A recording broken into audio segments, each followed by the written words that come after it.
دین میں بہت ساری چیزوں کے درجات ہیں، کچھ چیزیں صرف مباح ہیں، کچھ مستحب ہیں، کچھ چیزیں سنت کا درجہ رکھتی ہیں، اور کچھ پر قرآن و سنت سے نص ملی تو وہ فرض اور واجب کے درجے میں چلی گئی، اور کچھ چیزیں زیادہ اہمیت کی حامل تھیں تو ہمارے علماء نے تقسیم کرتے کرتے کہا کہ یہ ضروریات دین کا حصہ ہے۔ اگر اس مسئلے کو سمجھا نہیں جائے گا تو دین کی جو اساس اور بنیاد ہے وہی سمجھ میں نہیں آئے گی۔ کچھ چیزیں بڑے غور سے اور بڑے فہم سے اور بڑی بصیرت کے ساتھ اپنے دل میں بٹھانے والی ہوتی ہیں، ان کو کبھی بھی کسی رسمی تقریر کا یا رسمی جملے کا انداز نہیں سمجھنا چاہیے، انہیں یاد رکھ لینا چاہیے۔ کم و بیش ہر عالم، ہر محدث نبی کریم علیہ السلام کے فضائل بیان کرنے والے ہر شارع نے، ہر سیرت نگار نے، حضور کے فضائل لکھنے والے ہر امت کے مصنف نے اس کو نقل کیا۔ اسے اچھی طرح سے ہمیں اپنے ذہن میں بٹھانا چاہیے۔ وہ چیز کیا ہے؟ وہ چیز یہ ہے کہ نبی پاک علیہ السلام کی جو ذات گرامی ہے نا، وہ ہمارے ایمان کا مرکز و محور ہے۔ دین اسلام سارے کا سارا حضور کے گرد گرد گھومتا ہے۔ مرکز اور بنیاد نبی پاک کی ذات ہے۔ قرآن مجید اللہ کی کتاب ہے، لیکن ہمیں یہ قرآن بھی حضور ہی کے وسیلہ مبارکہ سے ملا ہے۔ دین اسلام کی روشن بین تعلیمات جو کچھ ہمیں نصیب ہوا ہے حضور کے وسیلہ پاک سے ملا۔ نبی پاک علیہ السلام کی جو مرکزیت ہے اسے کبھی بھی نہیں بھولنا چاہیے۔ معاشرے کے اندر ہمیشہ یہ ہوتا ہے کہ لوگ اپنی رائے کا اظہار کرنا چاہتے ہیں، اور اب جب سے آسانی ہوئی ہے ذرا رائے کا اظہار کرنے کی، تو بعض ایسے لوگ بھی رائے کا اظہار کرتے ہیں جن بیچاروں کی کوئی رائے ہی نہیں ہے، سرے سے کوئی کسی خاص نظریے کے لوگ ہی نہیں ہیں، پیچھے کوئی تسلسل ہی نہیں ہے۔ تو اس رائے کے اظہار میں لوگ کہہ دیتے ہیں کہ آپ سیدھا سیدھا نماز پڑھیں، سیدھا سیدھا تلاوت کریں، سیدھا سیدھا حقوق العباد ادا کریں، آپ مسجد جائیں، سچ بولیں، رزق حلال کھائیں۔ بھی یہ ساری باتیں ٹھیک ہیں، لیکن یہ تو ساری چیزیں شاخیں ہیں، جڑ تو کچھ اور ہے۔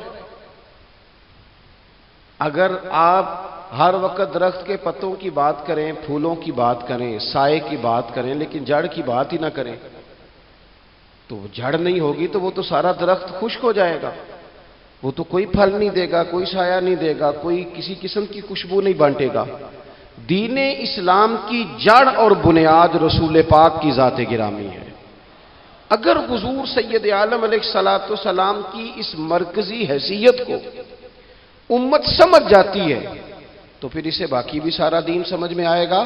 لیکن اگر اس مرکزیت کے ہی لوگ قائل نہیں ہوتے، ہمارے ہاں لوگوں نے ایک مہم چلائی تیزی کے ساتھ، اور افراط و تفرید کے دور میں یہ ہوتا ہے کہ جب کوئی بندہ تھوڑی انوکھی بات کرتا ہے نا دوسروں سے ہٹ کے، تو لوگ بھی اس پر ذرا توجہ زیادہ کرتے ہیں۔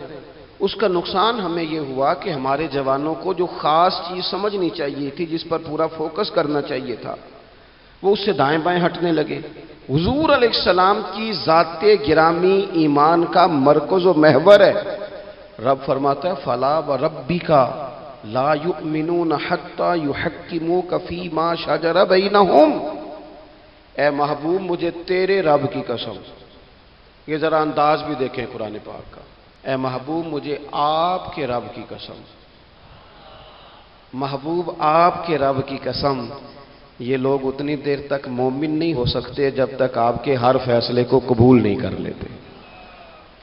وہ جو مرکزی حیثیت ہے نا، آپ کبھی قرآن مجید کے اس جملے پر غور کریں نا، النبی اولی بالمؤمنین من انفسہم، یہ نبی مومنوں سے ان کی جانوں سے بھی زیادہ قریب ہیں۔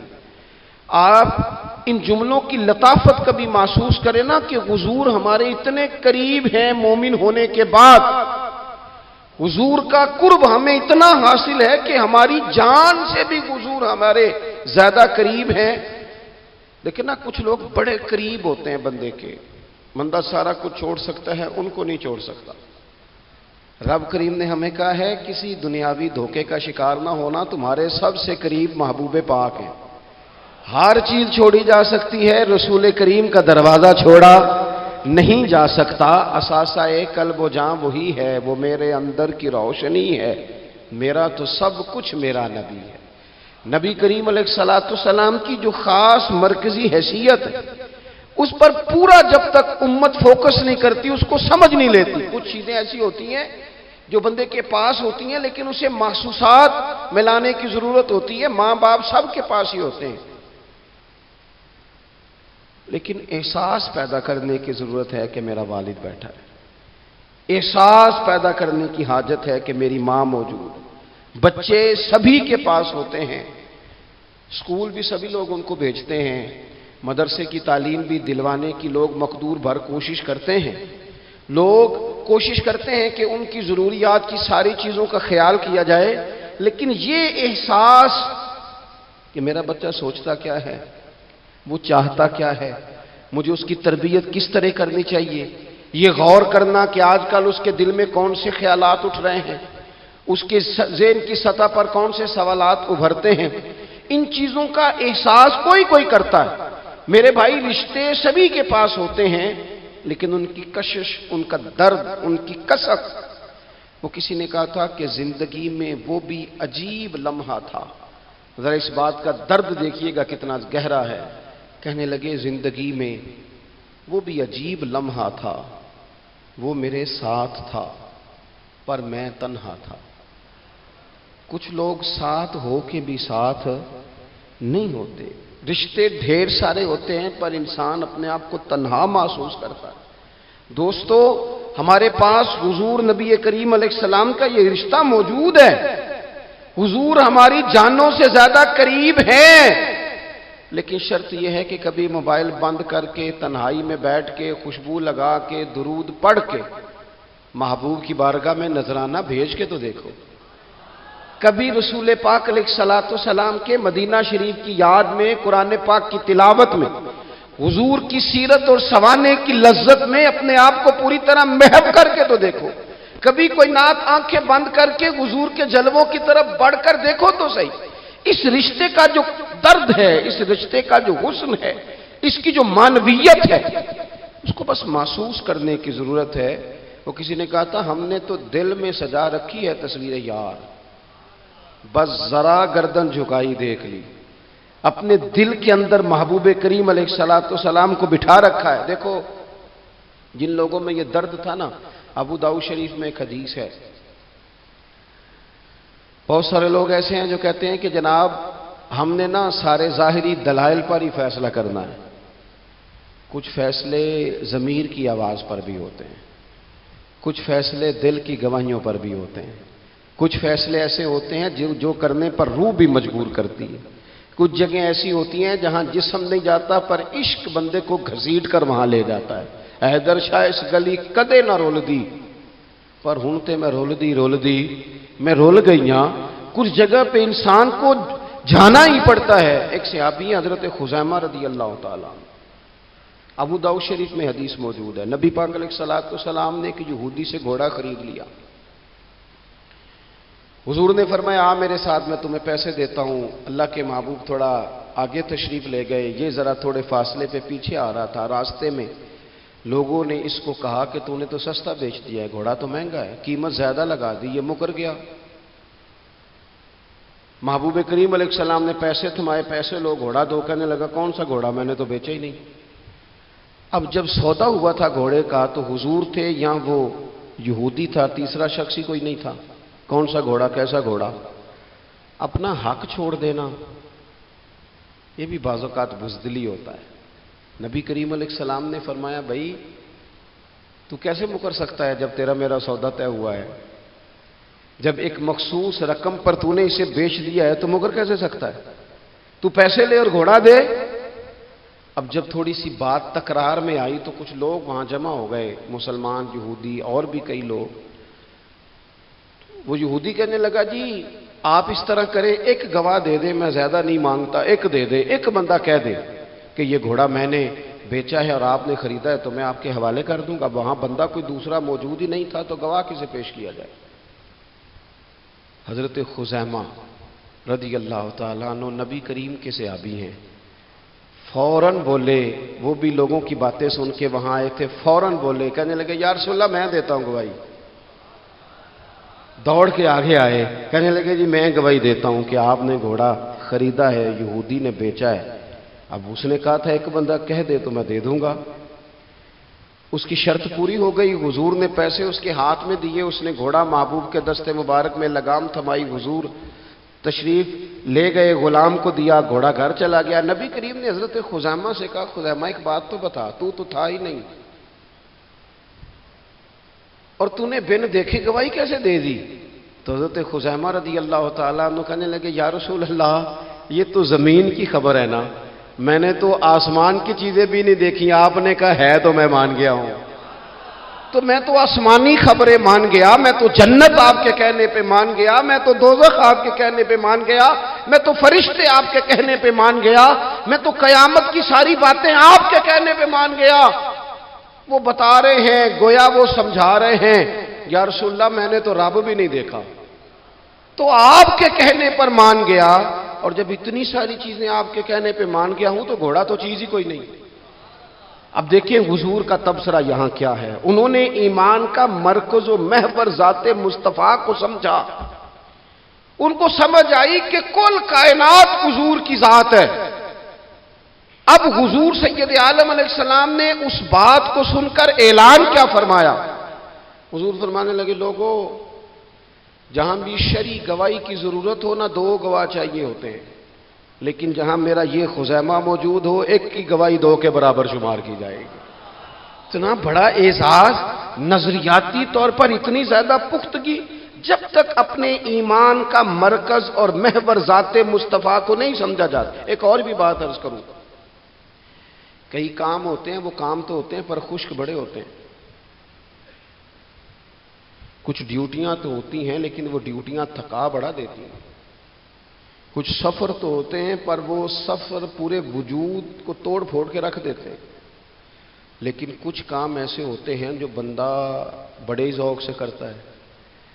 کچھ ڈیوٹیاں ایسی ہوتی ہیں کہ بندہ کہتا ہے کبھی 2 گھنٹے اور کرنی پڑ جائے نا. کچھ سفر ایسے ہوتے ہیں کہ جس میں بندے کا دل کرتا ہے یا اللہ یہ سفر کبھی روز ملے نا. چلے نہیں سمجھ آتی تو ایک سادی سی کسی شاعر نے بات کی ہے، اس نے کہا ہے کہ دنیا اندیاں سفراں تو بندہ تھک بھی تو جاندا ہے نا، پر سفر مدینے دا ہر بار ہی بڑا سونا. کچھ سفر تھکاتے نہیں نا، اکتاہٹ نہیں ہوتی. کچھ چیزیں انسان ذوق سے کرتا ہے، اس کی طبیعت. اگر نبی پاک علیہ السلام کی ذات کے ساتھ دل کی قلبی وابستگی ہو جائے، دین کا کام تھکاوٹ پیدا نہیں کرتا. مسجد کی حاضری بوجھ نہیں بنتی. انسان کے لیے کوئی بھی خیر کا کام کرنا مشکل نہیں ہوتا. اس کا وجود ڈھل سا جاتا ہے. اس کی طبیعت اس طرح کی ہو جاتی ہے کہ جیسے سارے نور سے ہو کر آ گئے. شرط یہ ہے کہ کامل محبت ہو. آج کل ڈھیروں لوگوں کو دعویٰ ہے حضور کی محبت کا، ڈھیروں لوگوں کو، اور بالکل ٹھیک ہے، ہونا بھی چاہیے. لیکن اپنے آپ سے پوچھ لینا چاہیے اچھی طرح سے. ہمیں اچھی طرح سے غور کر لینا چاہیے کہ شہرت زیادہ پیاری ہے کہ حضور؟ یہ ہمیں غور کرنا چاہیے. ہمیں غور کر لینا چاہیے کہ دولت زیادہ پیاری ہے کہ نبی پاک علیہ السلام کی ذات؟ ہمیں غور کرنا چاہیے کہ برادری اور قبیلے کی رسمیں زیادہ پیاری ہیں یا حضور کے دین کی بات زیادہ پیاری ہے؟ ہمیں پہلے غور کر اپنی ترجیحات کا تعین کرنا چاہیے، اور پھر ہمیں اپنے دل سے یہ بھی پوچھنا چاہیے کہ تیرا فلاں دوست سے ملنے کو تو بار بار دل کرتا ہے، اہل خانہ کو، گھر والوں کو ملنے کو تو تیرا بار بار جی چاہتا ہے، کیا تیرے دل میں کبھی بیٹھے بیٹھے تڑپ اٹھتی ہے؟ بیٹھے بیٹھے. اور کبھی تیری آنکھیں باہر آتی ہیں کہ رب کوئی موقع بنا دے اور میں جا کے حضور کا شہر مبارک بھی دیکھا ہوں. اچانک دل کرتا ہے نا کسی شخص سے بات کرنے کو، تو کیا بالکل بیٹھے بیٹھے کبھی اچانک نعت سننے کو بھی دل کرتا ہے کہ نہیں؟ کبھی اچانک حضور کی سیرت کی طرف بھی توجہ بیٹھے بیٹھے چلی جاتی ہے کہ نہیں؟ دیکھیں کوئی بندہ بھی انکار نہیں کرے گا جب کسی سے کہا جائے گا کہ مجھے حضور علیہ السلام سے بڑی محبت ہے. لیکن آپ کو کس سے محبت ہے، آپ کس سے پیار کرتے ہیں، یہ صرف آپ کو ہی پتا ہوتا ہے. میں کس سے محبت کرتا ہوں، میرے دل میں کس بندے کے لیے کتنی گنجائش ہے، یہ سامنے والا نہیں ماپ سکتا، یہ ذرا میں ہی ماپ سکتا ہوں، جو کہ دل جو میرا ہے، یہ باطنی کیفیات میری ہیں۔ ہم روز نعرے لگائیں، روز زور شور سے نعرے لگائیں، لوگ سن کے کہیں کہ بڑا پیار کرتا ہے یہ حضور سے، لیکن یہ ہمیں پتا ہے ہماری قلبی واردات کیا ہے، ہمیں خبر ہے۔ دیکھیں نا، صحابہ سچے لوگ تھے۔ حضرت عمر رضی اللہ تعالیٰ عنہ حضور کی بارگاہ میں حاضر ہیں تو عرض کی، یا رسول اللہ صلی اللہ تعالیٰ علیہ وسلم، مجھے آپ ہر چیز سے زیادہ پیارے ہیں، لیکن حضور مجھے لگتا ہے مجھے اپنی جان آپ سے زیادہ پیاری ہے۔ سچ بولنا ہے نا، نیرا دعویٰ نہیں کرنا، بات کو کھول کر بیان کر کے واضح کر کے بیان کرنا۔ یا رسول اللہ صلی اللہ تعالیٰ علیہ وسلم، مجھے محسوس ہوتا ہے مجھے اپنی جان آپ سے زیادہ پیاری ہے۔ تو حضور نے ان کے دل پر ہاتھ رکھ کے فرمایا، عمر ابھی ایمان نہیں مکمل ہوا۔ تو حضور کے دست پاک کا فیض آیا کہ حضرت عمر اسی وقت بول پڑے، عرض کرنے لگے، حضور آپ حکم کریں، میں جان بھی قربان کرنے کو تیار ہوں۔ اپنے آپ سے بات کریں، اپنے اوپر تھوڑی توجہ دیں، دوسروں کو تبلیغ کرتے، دوسروں کو واعظ کرتے، دوسروں کو نصیحت کرتے، دوسروں کو سمجھاتے تو بڑا وقت گزر گیا۔ اب تھوڑا سا نا اعلیٰ حضرت رحمۃ اللہ علیہ سے لوگوں نے کہا آپ واعظ کہیں، تو فرمانے لگے ابھی تو میں اپنے نفس کو نہیں واعظ کہہ سکا، اپنے آپ سے میں ابھی گفتگو نہیں کر سکا، تقریر نہیں کر سکا، تو لوگوں کو کیا واعظ کروں گا۔ ہم تھوڑا سا نا اپنے اوپر توجہ دیں، حضور کی محبت کا جو ذوق صحابہ کے ہاں ہے۔ آج بڑے سارے لوگ نہیں ہیں جو بچ بچ کے بات کرتے ہیں، بچ بچ کے۔ میں تو اپنے زمانے میں دیکھتا ہوں کہ سیاسی لیڈروں کے نعرے لگاتے وقت لوگوں کو کوئی کسی قسم کی آر محسوس نہیں ہوتی۔ وہ گاڑی جو کبھی کسی غریب کے ہاسپٹل جانے کے کام نہیں آئی، سیاسی لیڈر کا جلسہ ہو تو وہ بھی گاڑی اندر سے نکل آتی ہے، اور اس پر 10 بندے چڑھ جائیں تو ٹوٹنے کا بھی کوئی خطرہ محسوس نہیں ہوتا۔ لیکن وہ لوگ جو اتنا تگڑا کر کے اپنے لیڈر کا نعرہ لگا رہے تھے، انہیں چاہیے تو نا کہ اس سے کئی 100 گنا بڑھ کے ان کی زبانوں پہ حضور کے تذکرے جاری ہوتے، اور ان کی زبانیں پوری طرح تر ہوتی درود و سلام سے۔ لیکن آپ دیکھ لیں ہم اپنی اپنی فیلڈ میں، اپنے اپنے معاملات میں کتنے زیادہ مضبوط ہیں اور کتنے زیادہ آگے ہیں، لیکن ذات رسالت معاب کے معاملے میں ہمیں وہ جوش، وہ محبت جس کا ہم اظہار کرتے ہیں، ہمیں اسے کیفیات میں لانا چاہیے۔ اور کچھ لوگ ایسے بھی ہیں جو اس معاملے میں بھی بڑے سنجیدہ ہو کے رہنا پسند کرتے ہیں۔ وہ کہتے ہیں نہیں جی نہیں، اب میں جلوس میں جاؤں۔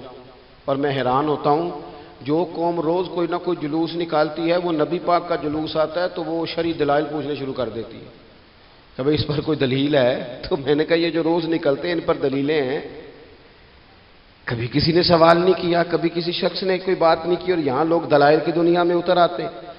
وارفتگی، شوق، حضور کی جو مرکزی حیثیت ہے دین میں، نبی پاک کے ساتھ قلبی رشتہ، مضبوط وارفتگی۔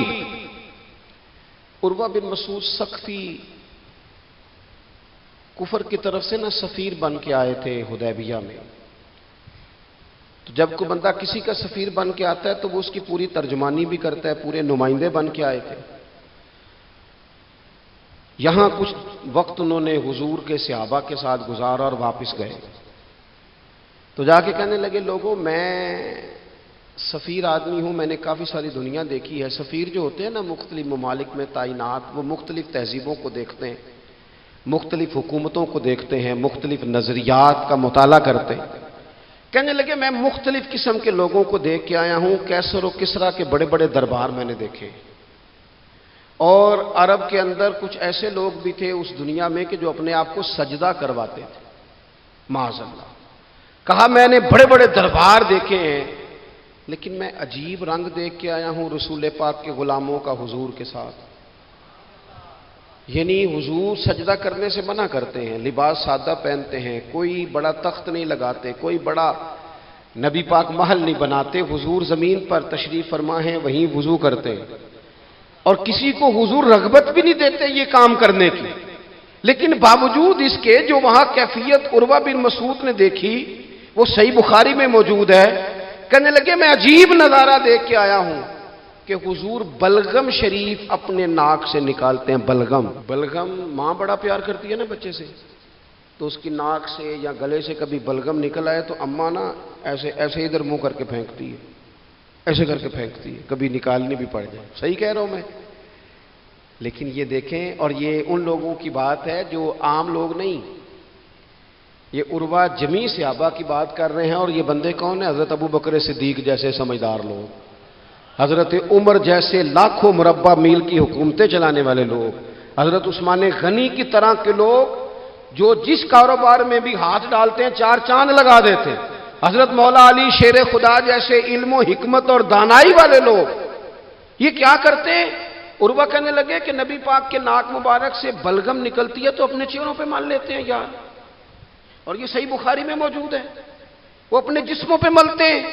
اور کہنے لگے جب وہ وضو کرتے ہیں نا حضور، تو وہ جو وضو کا بچا ہوا پانی ہے اس کے لیے ان کے جذبات اس طرح کے ہیں کہ لگتا ہے وہ لڑ پڑیں گے آپس میں، وہ لڑیں گے کہ یہ قطرہ مجھے چاہیے، یہ حضور کے مقدس جسم سے لگا ہوا ہے۔ اور میرے امام کو تو پھر بات کہنی آتی ہے نا، اعلیٰ حضرت فرماتے ہیں جو حضور کے قدموں سے لگ کے دھومن بن جائے نا وہ تو آب حیات ہوتا ہے، وہ پی لینے والے تو مرتے ہی نہیں وہ لوگ تو باطنی طور پر ہمیشہ زندہ رہتے ہیں۔ کہتے ہیں جس کے قدموں کا دھوون ہے آب حیات ہے وہ جانے مسیحا ہمارا نبی، اور جس کی دو بوند ہیں کوثر و سلسبیل ہے وہ رحمت کا دریا ہمارا نبی۔ عروہ کہنے لگا وہ تو لڑ پڑیں گے۔ اور تیسرا عروہ کہنے لگا میں نے عجیب منظر وہاں دیکھا ہے کہ حضور کوئی حکم کرتے ہیں تو ہر بندہ پہل کرتا ہے، جلدی کرتا ہے حکم ماننے میں، تیزی دکھاتا ہے۔ اور تیسرا میں نے یہ دیکھا ہے جب حضور گفتگو کرتے ہیں تو ان پر اس طرح کا روب طاری ہوتا ہے کہ وہ تو نظر بھر کے حضور کا چہرہ بھی نہیں دیکھتے۔ کہنے لگا یہ کیفیات میں ان لوگوں کی دیکھ کے آیا ہوں جو اپنے حبیب سے اتنی محبت کرتے ہیں، وہ کبھی بھی حضور کے دین کا جھنڈا نیچے نہیں آنے دیں گے، وہ کبھی بھی کسی کفر کی نفاق کی سازش کو آگے نہیں بڑھنے دیں گے۔ تو کافر تو کل بھی اس بات کا اظہار کر رہا تھا کہ ہمیں جو ڈر لگتا ہے مسلمانوں سے وہ اس بات سے لگتا ہے یہ اپنے نبی کے ساتھ بڑے جڑے ہوئے، ان کا رشتہ حضور کے ساتھ بڑا مضبوط ہے، اور امت سوال جواب کر رہی ہے، امت ترازو لے کے بیٹھی ہے کہ اتنا علم تھا معاذ اللہ اور اتنا نہیں تھا، یہ کر سکتے تھے اور یہ نہیں کر سکتے، ان کو یہ کہنا چاہیے اور یہ نہیں کہنا چاہیے۔ بھئی یہ تو ہمارے بزرگ پرانا فیصلہ کر گئے، وہ کہتے ہیں بعد از خدا بزرگ توئی قصہ مختصر، اور حضور رب کے بعد سب سے بڑے ہیں، یہی مختصر قصہ ہے۔ تو حضور سید عالم کے ساتھ جو قلبی وابستگی ہے، نبی کریم علیہ السلام نا مدینہ شریف میں جب ہجرت کر کے تشریف لے گئے تھے تو حضرت ابو ایوب انصاری رضی اللہ تعالیٰ عنہ کے گھر میں حضور نے قیام فرمایا تھا۔ ہمارے پاس بہت ساری چیزیں ایسی ہوتی ہیں جن کی طلب بڑی ہوتی ہے لیکن جب وہ حاصل ہو جاتی ہیں پھر ان کی طلب نہیں رہتی۔ ایک چیز آپ کے پاس ہمیشہ رہنے لگ جاتی ہے پھر اس کے ادب اداب زیادہ نہیں رہتے، یہ ایک مزاج ہے۔ عام آدمی، چلے میں اپنی بات بتاتا ہوں آپ کو، عام آدمی جو ہوتا ہے نا وہ قرآن شریف کے غلاف کو بھی چومتا ہے، پھر قرآن پاک کو بھی چومتا ہے، پھر وہ بڑے احترام سے کھول کے رکھتا ہے، لیکن ہمارے مدارس میں جو حافظ ہوتے ہیں وہ نہیں زیادہ چومتے، ان کے پاس رہتا ہے نا ہر وقت، وہ لا کے رکھتے، ادب کرتے ہیں، کوئی بے ادبی نہیں کرتے، اللہ معاف کرے، لیکن جس طرح سے عام آدمی اس کو بار بار چومتا ہے یا ذوق کا اظہار کرتا ہے، دیکھیں حافظ بیچ بیچ میں سے ناراض ہونے لگ گیا مجھ سے، آپ ناراض نہ ہوں لیکن چلو بات کر تو لینے دو نا، جو ٹھیک ہے وہ کر تو لینے دو۔ یہ ہوتا ہے بعض اوقات جو چیز بالکل قریب آ جاتی ہے نا، یعنی ایک چیز آپ کا مقصود ہے اور اگر وہ مقصود مل گیا تو وہ جو درویش نے کہا تھا نا کہ یہی بہتر ہے کہ پردوں میں وہ پردہ پوش رہے، اس کی بھی بڑی حکمتیں ہوتی ہیں، اس لیے کہ جو تڑپ، ملنے کی تڑپ کی جو لذت ہے وہ کئی دفعہ وصال کی لذت نہیں ہوتی، تو یہی بہتر ہے کہ پردوں میں وہ پردہ پوش رہے، اور وہ اگر پردے ہٹا دے تو پھر کسے ہوش رہے۔ جب آپ کو وہ چیز میسر آ جاتی ہے تو پھر اس کی قدر، اسی لیے حضرت عمر فاروق رضی اللہ تعالیٰ عنہ کا یہ طریقہ تھا کہ جب لوگ حج کر لیتے تھے نا تو فرماتے تھے حج ہو گیا اب اپنے اپنے گھر جاؤ، زیادہ دیر نہ رہو حرم شریف میں، زیادہ دیر رہو گے تو قدر نہیں کرو، اب جاؤ۔ بڑی دلچسپ ہوتی ہیں بے ترتیب ملاقاتیں. کبھی کبھی ملنے میں ذوق زیادہ ہوتا ہے، لطف زیادہ ہوتا ہے، طمانینت زیادہ ہوتی ہے. حضرت ابو ایوب انصاری کہتے ہیں مجھے مقصود مل گیا، کرم ہو گیا، میں منتظر تھی، میری روح میری نظر کے حضور میرے گھر تشریف لائیں، حضور آ گئے، کرم ہو گیا، رحمت ہو گئی. اب ایسا نہیں ہے کہ ان لوگوں کو مقصود مل گیا ہے تو بس بات ختم ہو گئی. اب وہ سمجھ گئے ہیں کہ میرے تو گھر آ گئے تو میرے لیے تو ساری بات ہی کھل گئی ہے. ان کی ادبی معرفت کا یہ عالم تھا اور نبی پاک کے ساتھ ان کی وابستگی کا یہ حال تھا کہ کہتے ہیں میں نے نا میرے گھر کی 2 منزلیں تھیں، میں نے نچلی والی منزل حضور کے لیے چھوڑ دی تاکہ نبی کریم صلی اللہ تعالی علیہ وسلم کے زیارت کے لیے لوگوں نے آنے جانا ہے تو لوگوں کے لیے آسانی رہے. فرماتے ہیں نیچے حضور آرام فرما ہیں اور میں اوپر والی منزل پہ تھا، جا کے چارپائی پہ لیٹ گیا. یہ مسلم شریف میں آپ کو ملے گا، اس کی اصل ملے گی آپ کو.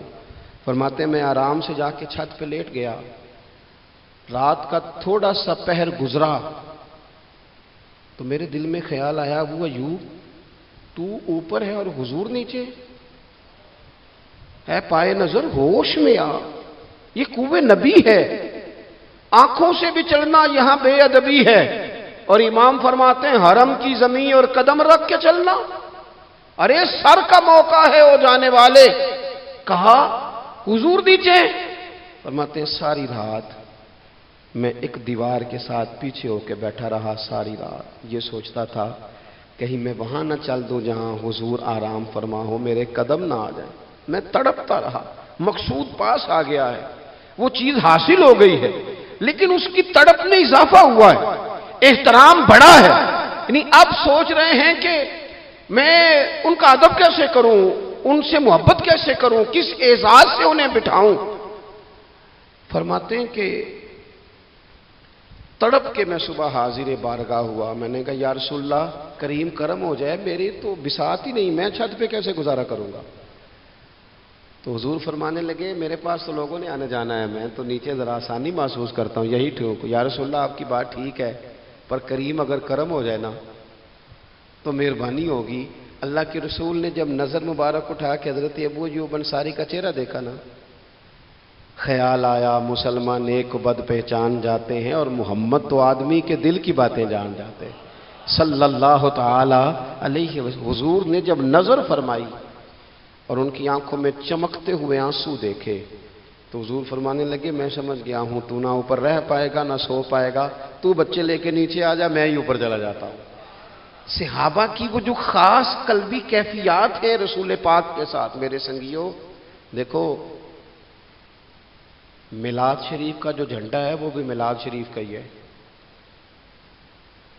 وہ میلاد کا جھنڈا. ایسا نہ ہو کہ میلاد کا جھنڈا کسی گلی میں پڑا ہوا نظر آئے، میلاد پہ چھپنے والا اشتہار پوسٹر کسی جگہ گرا ہوا نظر آئے. یہ جو لنگر شریف ہے نا تبرک کے چاول، یہ حضور کے میلاد سے وابستہ ہیں، یہ گلیوں میں بکھرے ہوئے نظر نہ آئے.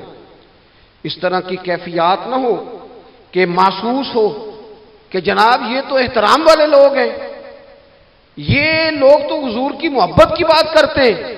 محبوب کی نسبتوں کا احترام بھی محبت ہی کا ایک پہلو ہوتا ہے، خاص بارفتگی نبی پاک کی ذات کے ساتھ خاص. اور پھر ان لوگوں نے نا ان چیزوں کو بھی چھیڑا جن کی شریعت میں گنجائش تھی. شریعت کے 2 حکم ہیں، ایک عزیمت ہے ایک رخصت ہے. ایک یہ ہے کہ اگر حالات بڑے سخت ہیں بڑے گڑبڑ ہیں تو آپ تھوڑی دیر کے لیے سائڈ پہ ہو جائیں، رخصت ہے اجازت ہے. اور ایک یہ ہے کہ آپ ڈٹ جائیں نا حالات کے سامنے، پھر اللہ مددگار ہے.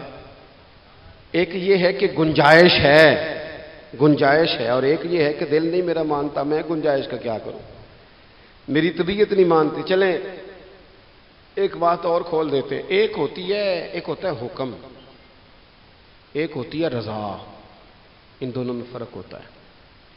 وہ جی میں نے حضرت صاحب سے کہا جی مجھے اجازت ہے میں جاؤں، انہوں نے کہا جاؤ میں چھٹی لے کے آیا ہوں. بھائی آپ نے چھٹی مانگی تھی، حضرت نے دے دی، استاد جی نے دے دی، یہ تو حکم ہے، لیکن تمہیں بھانپنا چاہیے تھا نا ان کی مرضی کیا ہے،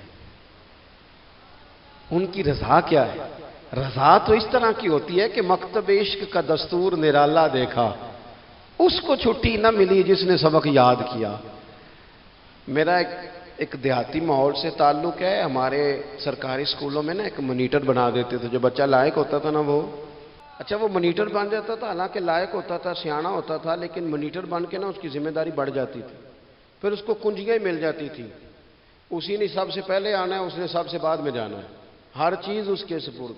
پیار جو زیادہ کریں ان کی ذمہ داریاں بھی زیادہ ہوتی ہیں۔ یہ کیا بات ہوئی کہ میری محبت زیادہ ہے تو میں مسجد میں غیر حاضر ہوں، میں حضور کا میلاد شریف زیادہ مناتا ہوں تو میں نے سنت شریعت کو اپنایا ہی نہیں۔ محبت مجھے حضور سے زیادہ ہے، لیکن حضور نے جو حقوق العباد ادا کرنے کا سبق پڑھایا ہے اس پر میری توجہ ہی نہیں۔ بھئی اگر آپ کا پیار زیادہ ہے تو پھر آپ کی ذمہ داری بھی زیادہ ہے، پھر آپ کو زیادہ حساس ہونا چاہیے۔ نبی کریم صلی اللہ تعالی علیہ وسلم نے ایک قانون دیا ہے کہ لا یکلف اللہ نفسا الا وسعها۔ رب فرماتا ہے جو بوجھ کوئی اٹھا نہ سکے ہم اس پر وہ بوجھ نہیں ڈالتے۔ اللہ کے راستے میں آپ نے خرچ کرنا ہے تو اگر آپ کی جیب اجازت دیتی ہے تو خرچ کریں، نہیں دیتی تو نہ کریں۔ شریعت اسلامیہ نفلی صدقات کے معاملے میں انسان کو مجبور نہیں کرتی۔ اسی طرح محبت کا معاملہ ہے، خدمت کا معاملہ ہے، لیکن صحابہ بعض وہ کام بھی کرتے تھے جو شرعی طور پر ان پر ضروری نہیں تھے، اور جب کرتے تھے تو کیوں کرتے تھے؟ محبت مجبور کرتی تھی، پیار مجبور کرتا تھا۔ طبرانی میں موجود ہے، اللہ کے حبیب علیہ الصلوۃ والسلام کو اچانک ایک صحابی نے دیکھا اور فوراً عرض کرنے لگے یا رسول اللہ میرے ماں باپ قربان ہو، چہرے پر نکاہت بڑی ہے، کمزوری ہے، کیا وجہ ہوئی؟ تو حضور نے ایک ٹھنڈی آہ بھری اور فرمایا میں نے کئی دنوں سے کھانا نہیں کھایا، کھجور اور پانی پر گزارا ہے۔ میٹھا کھانا بھی سنت ہے لیکن فاقہ کرنا بھی سنت ہے۔ اپنی مرضی کی سنت ادا کر لینا یہ تو بڑا آسان کام ہے، لیکن میرے بھائی شریعت اسلامیہ میں جو چیز غالب رہی ہے اس پر بھی کبھی کبھی ذوق کریں۔ اور پھر حضور کا جو فقر ہے اختیاری ہے، نبی پاک نے مانگ کے غریبی لی ہے اللہ تعالیٰ سے کہ یا اللہ ایک وقت روٹی دے ایک وقت فاقہ دے، تو نبی کریم علیہ السلام نے فرمایا کہ میں نے کھانا نہیں کھایا، کھجور پانی پہ گزارا ہے کئی دنوں سے۔ اب اس صحابی کو حکم تو دین کا یہی ہے نا کہ اگر گھر میں کچھ ہے تو لے آؤ، ورنہ شریعت پابند تو نہیں کرتی۔ تو وہ پہلے اپنے گھر گئے، جا کے پوچھا کوئی چیز ہے؟ گھر والوں نے کہا کوئی نہیں۔ پھر وہ پڑوسیوں کے گھر میں گئے، کوئی کھانے کی چیز ہے؟ کوئی نہیں۔ رشتہ داروں سے محلے داروں سے پوچھا، کوئی نہیں۔ چپ کر کے نہیں بیٹھے، ایک یہودی کے باغ میں گئے، کہنے لگے یار کوئی مزدوری مل جائے گی؟ وہ سجنا یار منون دی خاطر اساں کی پیش وٹائے، کوئی مزدوری ملے گی؟ اس نے کہا گرمی بڑی سخت ہے، پانی کنویں کا نیچے چلا گیا ہے، ایک ڈول پانی کا اگر نکال سکتے ہو تو ایک کھجور دوں گا۔ فرمانے لگے منظور ہے۔ کہتے میں نے اپنے کندھے سے چادر اتار کے بچھا لی، ایک ڈول پانی کا نکالتا، ایک کھجور ملتی، وہ میں اس کپڑے میں ڈالتا جاتا، چادر میں ڈالتا جاتا۔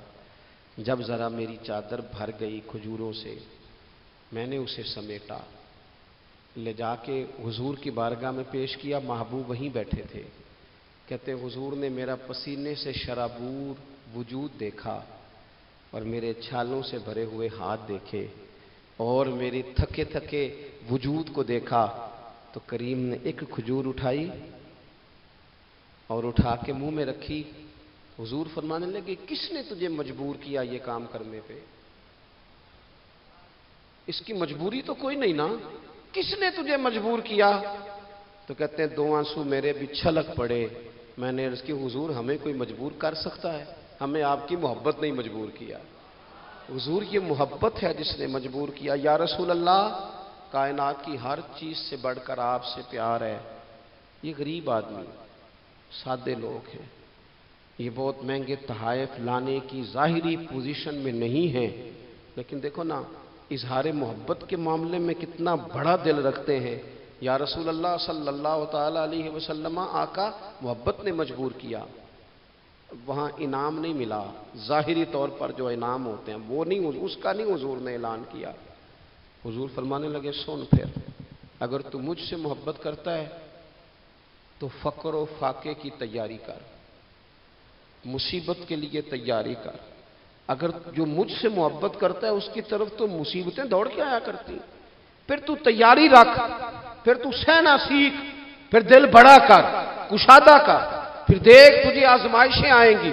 زخم پہ زخم کھا کے جی, خونے جگر کے گھونٹ پی, آہ نہ کر اب لبوں کو سی. یہ عشق ہے کو دل لگی نہیں.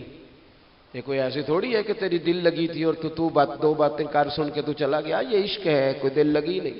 تو حضور کو جس انداز میں صحابہ نے چاہا, جس طرح انہوں نے نبی پاک سے محبت کی, اپنی ساری توجہات کا مرکز ذات رسالت کو بنایا, حضور کی رضا کو ہر معاملے میں مقدم جانا.